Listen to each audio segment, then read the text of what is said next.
So the Sony Linkbuds are a pair of very niche earbuds from Sony. Now, on one hand, I absolutely love that Sony is experimenting with non-in-ear earbuds, because earbuds like the Airpods, Airpods 3, Galaxy Buds Live, and Surface earbuds all have their place. However, there are some major quirks that I've got to point out about the Linkbuds.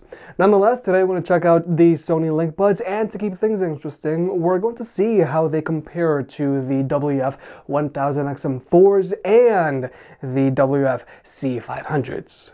Now, when it comes to pricing, the Linkbuds retail for $180. Kinda up there considering that I don't think these earbuds would make for the best primary daily drivers. But for comparison's sake, the WF-1000XM4s retail for $280, pretty up there as well. And the WF-C500s retail for $100. And I like to think of these as Sony's new entry-level earbuds. Nonetheless, if you want to pick any of these earbuds up, they'll be linked down below. And if you want to further support the channel, check out the merch shelf down below. I've made some shirts and hoodies that look and feel great. And if you've been watching me for a while, you know I can be very particular. So I'll only set my name on something that I'm really proud of. Now first, let's talk about this case, because I have a few things to say about this case. Now, the Linkbuds case is pretty small. It's way smaller than the WF-1000XM4's case, and it's smaller than the WF-C500's case. However, since this case is pretty thick, it is fairly noticeable when it's in your pocket. Now, don't get me wrong, you can definitely make this case work, but this case is more noticeable when it's in your pocket than, let's say, AirPods, because it's just so thick. But besides the thickness of this case, also need to point out the feel of this case. The Linkbuds case is made out of recycled plastic. Now, don't get me wrong, I'm all for sustainability, but this case is extremely slippery, making it very hard to handle. Then there's also the matter of its spring-loaded lid. Since the spring in here isn't super strong, this lid won't open all the way up if you have this case angled incorrectly. And finally, there are the magnets inside this case. They're very weak, so sometimes your earbuds do fall out when you're trying to put them away. So the combination of a very slippery case, a weak spring-loaded lid, and weak magnets leads to a lackluster user experience compared to a lot of other earbuds nowadays.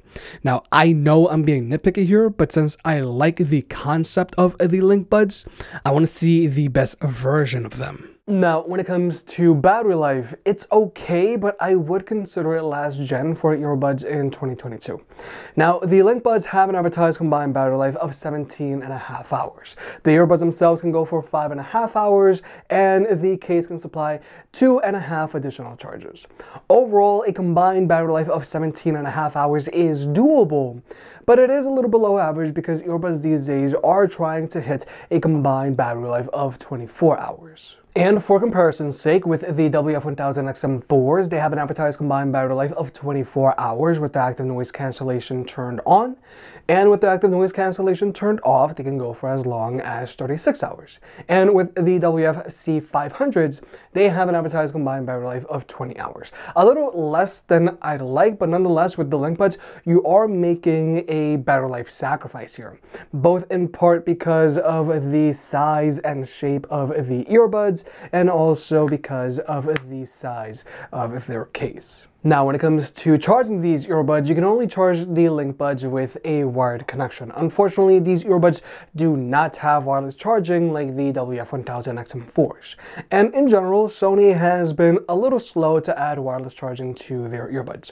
Nonetheless, this is something that you want to keep in mind if you have a phone that supports power sharing, or if you've already invested in multiple wireless charging mats. So overall, the battery life on the Linkbuds is doable, but it is a little below average, and there is no wireless charging, and I do feel that this is a major drawback given that these earbuds retail for $180, putting them a little bit on the higher end scale when it comes to mid-tier earbuds. And at $180, you do expect a combined battery life of 24 hours and wireless charging. That's pretty much the standard right now if you're spending $180 on a pair of earbuds. But now let's talk about fit, because I feel this is the main selling point of the Linkbuds. The Linkbuds are not a pair of in-ear earbuds like either the WF-1000XM4s or WF-C500 that actually go into your ear canal. The Linkbuds rest in the bowl of your ears like, let's say, AirPods, AirPods 3, Galaxy Buds Live, or Surface earbuds. Now, on one hand, these earbuds are great for all-day comfort. Earbuds like the Linkbuds, Airpods 3, or Galaxy Buds Live are very easy to forget that you have on. However, since these earbuds don't create a seal with your ear canal, they are not going to block out any ambient noise, meaning that your music isn't going to sound as good, and you're going to have to use these earbuds at a higher volume to compensate for external noise pollution. But unlike in-ear earbuds, these earbuds don't get itchy or sweaty after a while. However, the really unique thing about these earbuds is that they're open back. There's literally a hole in them. Now, this open back design on these earbuds is very cool for someone that really likes to use the ambient mode on the earbuds all of the time, because you can hear your surroundings all of the time. However, I still wish these earbuds had an ambient mode that you could toggle on and off, because if you have something playing, it makes it very hard to hear your surroundings. Unlike a dedicated ambient mode, which is not only letting in noise, it's also amplifying it. So it makes it easier to distinguish between your content from your surroundings. Whereas with the Linkbuds, everything is just jumbled up. And speaking from experience, sometimes you don't want to have your ambient mode turned on all of the time. Sometimes you want to be able to block out some noise. And unfortunately, that isn't an option for the Linkbuds. And if you're outside and if it's loud, then it's going to be even more difficult to hear your content. Now, the Linkbuds have a feature where they will automatically adjust their volume depending on your surroundings. But this constant raising and lowering of the volume on your earbuds can get jarring at times, or at least it does for me. But also, another drawback about the Linkbuds open ear design is that other people can hear your earbuds. Now, people aren't going to be able to hear exactly what you're listening to, like if you were using a pair of open back headphones, but they will be able to hear your earbuds unlike any other pair of earbuds out there.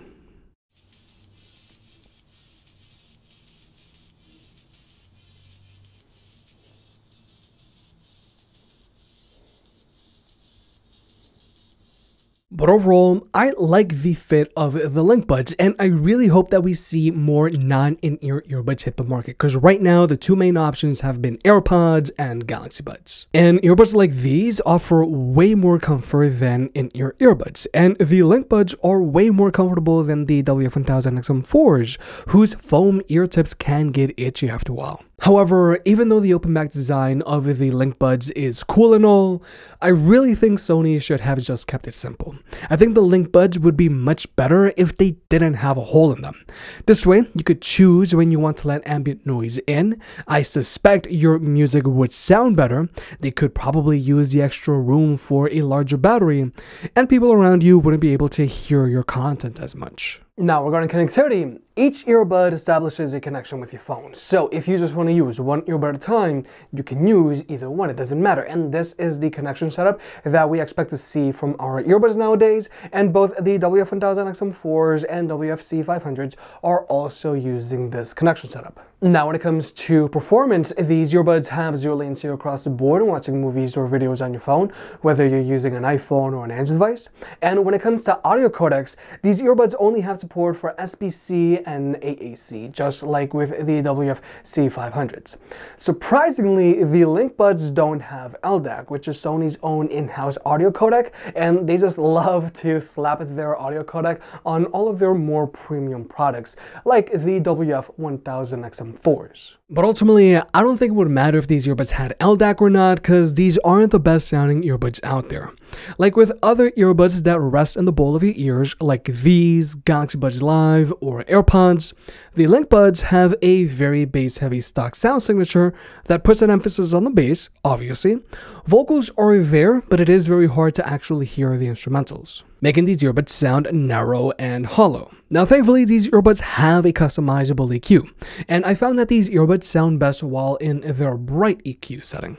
While in their bright EQ setting, the mids and highs are elevated, making it much easier to hear the vocals, and the bass is toned back by a lot. Now, even though the bright EQ setting on these earbuds makes it easier to hear your music and any other content, the open back nature of these earbuds still makes it very hard to hear your content. Everything still sounds shallow and hollow even at higher volumes. The closed-back design on both the Galaxy Buds Live and Airpods 3 makes it much easier to hear your content because you're not fighting against noise pollution as much. And almost any pair of in-ear earbuds are going to sound much better than these earbuds. So overall, from a sound quality standpoint, I can only recommend the Linkbuds if you're planning on doing passive listening, as in listening to music while you work out. You're not actually listening to music while you work out, you just need a tempo or a rhythm to help you forget about the pain that you're in. Or if you plan on passively listening to a podcast while you work on your computer. But I certainly wouldn't recommend the Linkbuds if you want to fully appreciate your music. But when it comes to your media controls, this is actually one of my favorite things about these earbuds, but it's also one of the funniest flaws that I have ever seen. Now, the Linkbuds have haptic touchpads, just like the original AirPods, which I personally really like. And you can tap on these earbuds to skip through your music, adjust the volume, or activate your voice assistant. And through Sony's app, you can customize the layout of your tap functions. But instead of registering your tap, like let's say the touchpads found on the Galaxy Buds, the haptic touchpads on the Linkbuds are using accelerometers to register the force of your tap. So you're going to have a lot less accidental inputs when you're just adjusting your earbuds. And personally, I really love haptic touchpads because it also allows you to more generally tap on the earbuds and not have to like hit that sweet spot. Unlike, let's say, the WF-1000XM4s, which are using touchpads, which some people are just going to automatically dislike, or the WF-C500s, which have physical buttons on them. But the really cool thing about these earbuds is that if you turn on the wide area tap feature, you don't actually have to tap the earbuds themselves. You can just tap right in front of your ear. And this feature works surprisingly well. It feels super natural. It is by far my favorite thing about these earbuds, and I really hope that we see this feature on future earbuds as well. However, I did notice that you get a lot of accidental inputs if you're chewing with this feature turned on. And let's face it, a lot of people use their earbuds while they're eating, so this is a major issue. So hopefully Sony will be able to address this issue in a future firmware update, or perhaps Sony could give us the option to adjust the sensitivity of this feature. But one feature that the Linkbuds share with the WF-1000XM4s and made its debut on the 1000XM4 headphones is Speak to Chat, and it works a little like this. Hello there. So this is Speak to Chat. Basically, when I start talking, these earbuds will automatically lower the volume of your content so that you can clearly hear all of your surroundings, so that you can more easily talk to someone without having to touch the earbuds themselves. Now, these earbuds will stay in this state for a preset determined amount of time, which you can adjust through their app, or you can always manually deactivate Speak to Chat by double tapping on the touchpad, like this. Now, personally, I'm not a fan of Speak to Chat on the headphones, and I'm also not a fan of Speak to Chat on the earbuds. Now, my problem with Speak to Chat is that it is very easy to accidentally activate it, even if you have it set to its lowest setting. Even when you're talking to yourself very quietly, these earbuds will automatically pause your music. So in order to avoid any accidental interruptions in my music, I just turn Speak to Chat off on all of my earbuds and headphones. And personally, I find that it's always best to always just remove one earbud out of your ear when you're going to talk to someone. And personally, I am very happy to report that these earbuds do in fact have proximity sensors, so they will automatically play and pause your music if you take them out of your ears and put them back in. And personally, I am a little surprised that these earbuds have proximity sensors just because they're so small. But finally, here's the microphone test. Now, this has never been Sony's strong suit, but there have been some incremental improvements, and thanks to some recent firmware updates, the microphone on the WF-1000XM4s does sound and perform better, but Sony still has a lot of work to do here. Now, the microphone on the WF-C500 sounds very robotic, but I would actually argue that it's easier to understand you with this microphone than with the WF-1000XM4s. But finally, here are the Linkbuds, which have the overall best performing microphone here, which really isn't saying much. Now, the microphone on the Linkbuds sounds similar to the microphone found on the WF-1000XM4s, but these are doing a better job of focusing on my voice. The Linkbuds also do the best job of dealing with ambient noise here. Now, you can definitely hear some road noise in the background, but this microphone is doing a good job of keeping my voice front and center. Whereas with the WFC 500, I do sound rather choppy, but you can still make out what I'm saying. And then there's the WF-1000XM4s where I sound shallow and hollow. There's some static in the background when I'm talking, and sometimes I can get a little choppy, but not as choppy as the WF-C500. And when it comes to blocking out chatter, the WF-1000XM4 still sounds shallow and hollow, but there isn't as much static in the background this time around. Whereas with the WFC 500, my voice is a lot more forward, but there is still some choppiness in the background. Nonetheless, I do think that it's much easier to understand you with this microphone, and personally, I do prefer this microphone over the WF-1000XM4's microphone.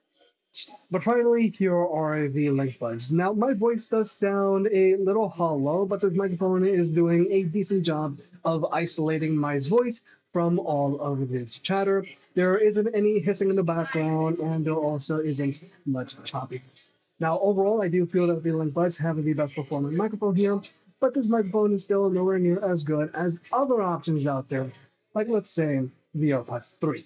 But with all that being said, I like the Linkbuds, and I think they're a very cool concept. And I would love there to be a lot more not-in-ear buds out there, because let's face it, everyone doesn't like in-ear earbuds.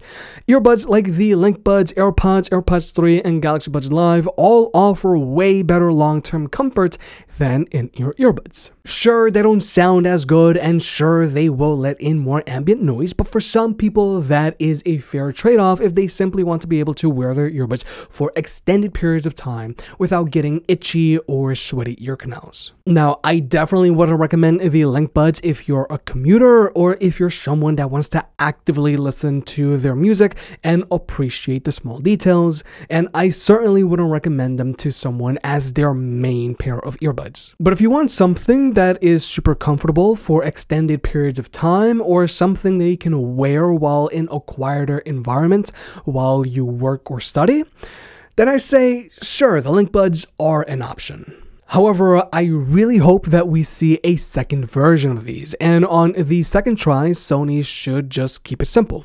The hole in the earbuds is cool and all, but it's really holding these earbuds back. Get rid of the hole so that we can get better sound. Give us the option to let ambient sound in when we want or need it, and perhaps this will allow Sony to cram a larger battery into these earbuds and improve their battery life. If you made it this far, I guess you enjoyed the video, so hit the like button and get subscribed. If you want to pick any of the products up, they'll be linked down below. And if you want to further support the channel, check out the merch. I made some shirts and hoodies that look and feel great. And you know, I can be very particular, so I'll only slap my name on something that I'm really proud of.